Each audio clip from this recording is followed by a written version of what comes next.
જય માધવરાય. આજે અમે આવ્યા ભાલ પંથકમાં.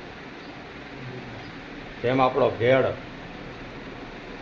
પાણીથી ઘેરાઈને ભરેલો પંથક છે, એનો શેમાં ભાલ પંથક છે.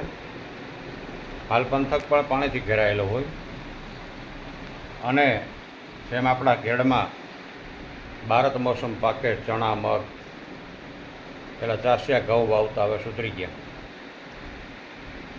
ધુંબળ કપાસ, એ રીતે હજુ પણ ભાલની અંદર આપ જોઈ રહ્યા છો આ ઘેડ પંથક આખો જેમ છે એમ ભાલ નેચરલ પાણીનો ભરેલો પંથક. જો ચારે બાજુ પાણી પાણી, જ્યાં જવું ત્યાં.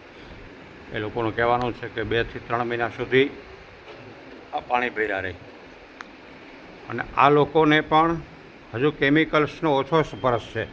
થોડો થોડો શરૂઆત થઈ, પણ હજી પણ ચાસિયા ઘઉં વાવે ભારત.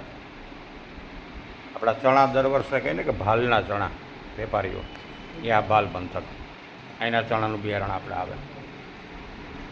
હજી ધુંબળ કપાસ વાવે. કપાસમાં હજુ પણ ખાતર દવાનો ઉપયોગ નથી થતો. ગાયોને ખવડાવવા માટે બેસ્ટ કપાસ આપણે માધવપુર ગાયો માટે અહીંયાથી જ મગાવીએ, એ કપાસિયા ઘાટી. તો ઘેડ અને ભાલ કુદરતની રચના, કહું તો ખરા, પાણીનો ભરેલો પંથક. અને હજી પણ આ લોકો કેમિકલ્સ દવાનો ઉપયોગ ઓછો કરવા લાગ્યા છે અમુક હવે એ લોકો. પરંતુ હજુ ઘણો